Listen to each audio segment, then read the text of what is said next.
Hey everybody, welcome to Goshen Prepping. Thanks for joining us. A few days ago, I came out with a video talking about knowledge books, know-how books, knowing how to be able to, live if crap hits the fan. Because at that time, especially if we're talking about the grid going down, say goodbye to YouTube. And hopefully you've been making notes on all the things that you need to be able to survive. But if not, we have books to help us out. Now, I'm going to put a link below for some of these books that we're going to talk about today. And even more so, I'm going to put a link also for ABE books. I would still go to Amazon and check it out and get the ISBN numbers and stuff, get a price comparison. But ABE books is where you can get a lot of used books. And you can often, not always, but you can often find these books used at a much cheaper price. But today we're going to talk about the 6 medical books you should have. And I know some of these books we've talked about before, but I can't stress how important they are. So here we go. 6 medical books you better have in your library. The first one is called the Survival Medicine Handbook. Now, I have this one specifically here. This is by Dr. Alton and Nurse Amy. I absolutely love them and adore them, by the way. I met them at one of the conventions, but I've been seeing his videos for quite a while before that. I don't know how he found time, those two, I don't know how they found time to write this, but it's chalked up with so much information. And this is the one I had for the longest time. And it's a small one. It has a standard binding. It's kind of hard to open sometimes, and it is black and white. And then they generously sent me this version, which is, first off, spiral bound, awesome. And secondly, whoops, just had some dust bunnies on there. And secondly, it's in color.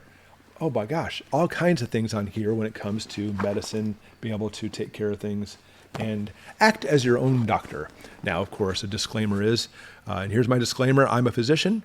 I'm no longer practicing. I'm not trying to tell you how to do anything. And neither is Dr. Alton or Nurse Amy for that matter. We're just giving the information, especially if we look at, crap hitting the fan, and there are no doctors or EMTs or hospitals, which, by the way, even if we have electricity and stuff, is a very real possibility because we're talking about economic collapse.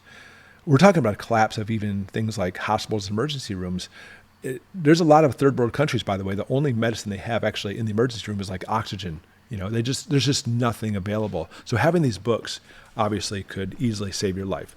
So I would recommend getting the new colored version one, especially for the fact that it's spiral bound is something that you should be shooting for. Now, also from Dr. Alton and Nurse Amy, we have Alton's Antibiotics and Infectious Disease. Now, we have things like WebMD, which I always tell people, don't go on WebMD. Not that WebMD is not a reputable source, it does very well. But when it comes to algorithms and trying to diagnose what something has, it is so difficult and detailed. And that's why med school is 4+ years of schooling, because there's so much you need to know. And you can't simply just hunt and peck and say, oh, I think you have this. It doesn't work that way. But this one, when it comes to antibiotics and infectious disease, there are certain things when it comes to like infections or you catch some kind of contagious disease, what you can do about it, how it looks, what it looks like, et cetera, and the antibiotics as far as that goes too. He talks about antibiotics, how they work, goes into the different types of antibiotics like the cardinal antibiotic penicillin, and everything's done as far as how to take it and everything. It's really an amazing book in understanding infectious disease. They also sent me this book, although it's not by him. It's called Where There Is No Dentist, because we have medical and then we have dental. It's so painful, right? I mean, trying to even talk about tooth pain. Obviously, people all around the world, including up to our modern times, didn't have really dental per se. And here's all kinds of things that basically you can do to work with teeth and tooth problems, et cetera, to be able to fix those situations. So there's another one to add onto the list. Okay. All of those books, in my opinion, are for the general lay public. Maybe you do have a little bit of medical background. Maybe you're an EMT, or maybe you've taken some first aid courses. And the language in all those books is written excellently, by the way, so anybody can really understand and say, oh, here's what's going on. If you do have a medical background, however, I would recommend this book to add on to that. Still have those other books. The Special Operation Forces Medical Handbook. Wow, this book is fantastic. It not only has all the things in there like Dr. Alton talked about, but even more so, and look how swell the writing is, because this is thorough. And the only thing I warn you about this book specifically is reading through it, you kind of need to have that medical ear and understand the medical language to go through specifically what's happening. So if you do have some medical knowledge, this is probably the book you want to add on to what you already had. If you don't, then just go ahead and stick with the ones we already showed before. All right, So let's switch from allopathic medicine to more holistic, looking at the whole body. The next book I want to show you is a really neat one. This is a really old version, but I love this book, A Barefoot Doctor's Manual. And anybody who does work overseas knows this book because not only does it give you modern allopathic medicine in there, but it gives you a lot of homeopathic medicine or medicine for that specific area you might be in. And it goes through and talks about, I mean, look how yellow this is. You can tell how old this one is.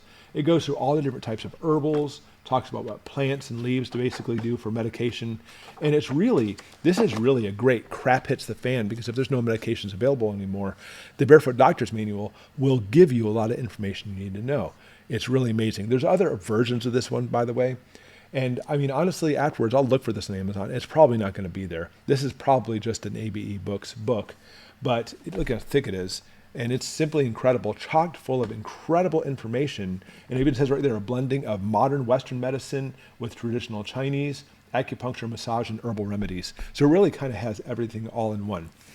Now, the last one goes along the same lines.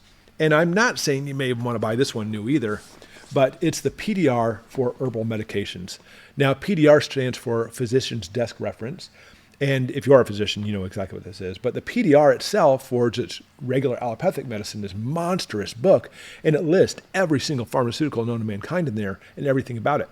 But I like this one because this is the one that's actually produced specifically for herbal medications. You know, when we talk about medicines, it doesn't have to be medicines, but people go through and talk about different types of plants. First off, it goes through and shows what a lot of plants look like. Then it goes into talking about the plants, every single thing about the plant, how to basically harvest it, use it, the pharmacological aspects of the plant. And again, another huge book.